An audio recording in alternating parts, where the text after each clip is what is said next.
Saya lihat tuh kemarin, jadi saya main tarik-tarikan itu untuk menyenangkan teman-teman aja. Cuman celakanya saya kebagian narik yang lebih gede gitu. Jadi begitu saya tarik saya kepleset. Tapi saya belajar, orang lebih suka melihat saya kepleset dibandingkan saya ceramah. Saya ceramah yang lihat 40.000 orang, saya kepleset 1 juta orang gitu.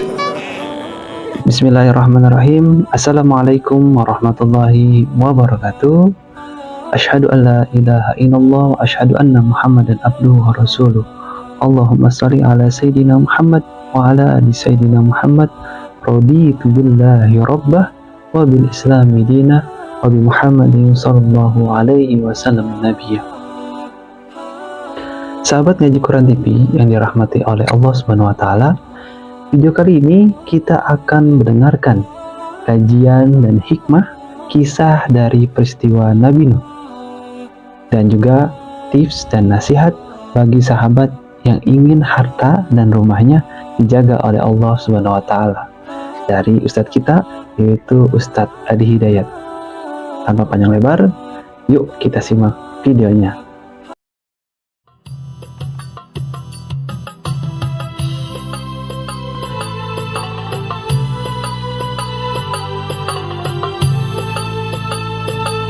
Mohon tonton video sampai selesai agar kajian yang disampaikan tidak salah paham.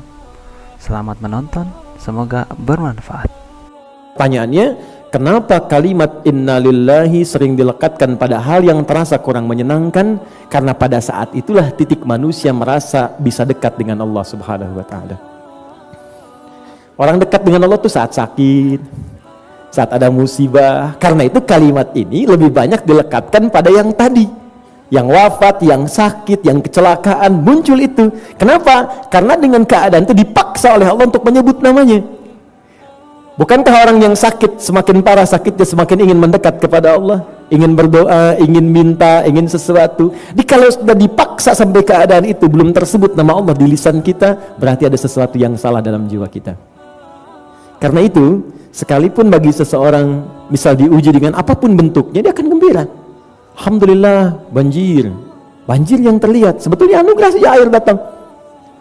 Tinggal bagaimana mengatasinya, mencari solusinya, diatasi dengan nyaman. Sudah, ayo bersihkan, sudah rapikan saja. Alhamdulillah, yang dilihat semua baik. Main perosotan, main narik, jatuh aja. Saya lihat tuh kemarin, jadi saya main tarik-tarikan itu untuk menyenangkan teman-teman aja. Cuman celakanya saya kebagian narik yang lebih gede gitu. Jadi begitu saya tarik saya kepleset. Tapi saya belajar, orang lebih suka melihat saya kepleset dibandingkan saya ceramah. Saya ceramah yang lihat 40.000 orang, saya kepleset 1 juta orang gitu.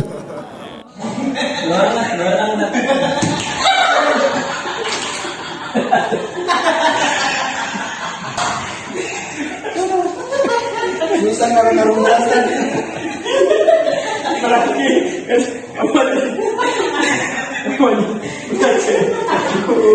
Pengajian libur dulu ya. Kacau nih. Bismillah, ayo. Pengajian libur kayaknya nih. Kalau kami tahu gimana tadi? Jadi kita saling mendoakan semoga, dan kita bantu. Maksud saya, kita doakan teman-teman yang ada musibah, kena banjir, tapi kita pun bergerak, membantu, mendorong, dibandingkan kita mencela, mencaci, ini nggak bisa begini, apa solusinya? Nggak ada hasilnya. Lebih baik kita bergerak, doakan sahabat kita, dorong, bantu, yang punya wilayah kita bantu, dan itu akan jadi solusi dalam kehidupan. Dan semoga Allah muliakan kita semua insya Allah. Ya, pada saat kita pulang dan tidak membawa apapun. Ya, saya punya pengalaman kemarin di Bekasi. Saya ajarkan satu doa. Ini dari Al-Quran. Tapi dibacanya harus dengan penuh keyakinan. Karena kalimat Qurannya pakai iman. Quran surah ke-11 ayat 48. Ini doa yang diajarkan oleh Quran saat terjadi banjir bah. Mudah-mudahan airnya tidak masuk ke tempat kita. Ya. Quran surah ke-11 Hud ayat 48. Qila ya Nuh bitta bisalami wa barakat. Ada ayatnya? Lalu difirmankan, disampaikan kepada Nuh alaihissalam, Nuh, cepat naik ke atas bahtera itu dengan penuh keselamatan. Dan kalimatnya nakirah, general, umum. Salam wa barakat dan semua keberkahan. Fokus baik-baik. Sedikit ya, Nabi Nuh itu kan dapat ujian dari Allah, ditimpakan hujan beruntun terus, yang gak berhenti berhari-hari, sampai airnya naik. Tapi beliau telah siapkan dengan bahtera. Tapi saya tidak ingin bicara tentang bahtera yang dipahami dengan kapal semata. Di situ tempat beliau beraktivitas, tinggalnya di situ, keluarganya di situ, kebutuhan makannya, akomodasinya, konsumsinya di situ, semuanya masuk dalam satu tempat. Ketika mulai masuk, Allah memfirmankan kepadanya dan mengajarkan pada kita lewat Nabi Muhammad SAW sebuah doa. Qila ya Nuh bit, dikatakan, firmankan kepada Nuh, naiklah ke bahtera itu bisalam, dengan penuh keselamatan. Kalimatnya menggunakan tanwin, bisalamin, tidak menggunakan alif lam ya, bisalam.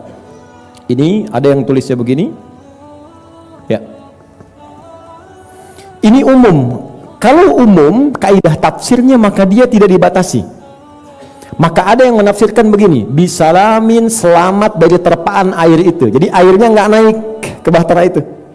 Makanya ketika anaknya yang Kanan itu, dia ingin mengatakan, Sa'awi, saya akan naik bapak ke tempat yang gini, ila jabalin ya'simuni minal ma, saya akan naik ke gunung yang di situ air nggak nyampe. Kata bapaknya, sekarang nggak ada yang bisa tidak teraih oleh air, semua akan nyampe kecuali di sini. Jadi yang tinggi pun bisa kena. Posisi bahtera Nabi Nuh pada saat itu, airnya belum naik tinggi, Pak, Bu. Jadi kalau kita lihat misal di sini gunungnya, di sini air segini volumenya, di sini kapal bahteranya, air baru segini. Anaknya diminta oleh bapaknya, Nuh, cepat naik ke sini, irkam ma'ana ya bunayya irkam ma'ana, nah cepat naik sini. Kata anaknya, Pak, saya mau naik ke tempat yang tinggi ke sini, nggak akan nyampe air ke sini. Kata bapaknya, pada hari ini nggak ada tempat yang nggak bisa dijangkau air, naik aja ke sini, bapak telah siapkan. Anak tak peduli. Yang paling menarik, akan ada posisi ketika keadaannya cukup rendah itu, ada tempat-tempat yang nggak bisa ditembus air. Bisalam, selamat dari air. Bahkan sampai air naik pun ini nggak masuk. Kalau kapal jelas, hukum Archimedes kan mengatakan kan, sebuah massa yang benda massanya itu lebih ringan tentu akan terangkat kan. Ini akan naik, jadi ingin tenggelam, ini naik. Tapi kalau kondisi sekarang, kenapa ayat ini diawali dengan kalimat bapak kepada anak naik sini? Ini salah satunya ingin menunjukkan di tempat yang berbeda, di dimensi yang tidak sama, mungkin terjadi air bah yang sangat dahsyat tapi tidak bisa menyentuh bahkan yang paling rendah dibanding tempat tinggi. Masih ingat tsunami di Aceh? Kok bisa ada satu masjid yang rendah air nggak masuk, sementara tempat tinggi itu bisa hancur? Kemarin kejadian di Bekasi itu ada masjid Al-Ihsan yang sebagian teman-teman pernah ke sana. Itu Pak Ibu, dari satu komplek cuman 2 tempat yang airnya nggak masuk. Alhamdulillah Allah jaga. Satu rumah Allah di masjid, kedua saya yang bacakan ayat tadi. Di rumah saya nggak masuk sama sekali, dan air itu rumah saya bahkan lebih rendah dibanding tempat yang lain yang tinggi. Tapi yang saya luar biasa rumah Allah itu, teman-teman, di sini ada area sholat, di belakang area DKM di sini. Ini lantai di sini sudah tinggi sekali. Air naik ke sini, yang saya kalau sejalan itu posisinya segini, saya turun ke jalan. Di begitu air naik, saya keliling komplek untuk memetakan siapa yang nggak bisa keluar, siapa yang bisa ke masjid, jadikan masjid sebagai posko. Kami keluar, putar. Itu sampai di masjid, masjid itu ada posisi rumah yang lebih tinggi dari masjid. Tapi yang paling menarik, air naik ke bagian DKM, ke belakang, masuk. Dan posisi ini lebih tinggi dibandingkan dengan ruang utama sholat. Tapi ketika airnya sudah mau masuk ke tempat sholat ini, balik lagi, balik lagi, balik lagi, balik lagi, nggak pernah masuk sampai air itu surut sampai sekarang. Ini yang paling menarik. Nah, jadi, tapi ini mesti diikuti oleh 2 hal. Lihat ayatnya. Pertama, wa barakat, jamak dari berkah. Berkah itu ziyadatul khair, bertambahnya nilai-nilai kebaikan. Jadi kalau Anda hartanya ingin dijaga oleh Allah, rumahnya dijaga oleh Allah, sering-sering berbuat baik. Sering-sering berbuat baik, derma pada orang, perhatikan tetangga, ya, banyak tingkatkan amal soleh. Kemudian bacakan doa tadi dengan iman, karena di ujung ayatnya ditutup dengan kalimat iman. Jadi yang ingin saya ajarkan, jadi dibandingkan kita mengeluhkan persoalan yang tidak melahirkan solusinya, lebih baik kita berikhtiar yang setidaknya memberikan kelapangan kepada jiwa. Jelas ya? Nah, ini bagian pertama. Jadi mudah-mudahan kita doakan yang teman-teman sedang diuji diberikan kenyamanan, kelapangan, dan kita bisa melihat dari situ untuk diuji beramal soleh apa yang bisa kita lakukan. Ini peluang kita bersama untuk bisa berbagi dengan teman-teman yang lainnya. Semoga Allah muliakan kita semua insya Allah. Masya Allah, ternyata agar harta dan rumah kita dijaga oleh Allah adalah dengan sering-sering berbuat baik, berderma kepada orang, memperhatikan tetangga, tingkatkan amal soleh, dan juga doa penuh dengan keyakinan. Cukup sekian dari video ini. Jika bermanfaat, bantu boleh tekan like dan subscribe untuk mendapatkan video ngaji Quran terbaru setiap harinya. Barakallahu fikum. Assalamualaikum warahmatullahi wabarakatuh.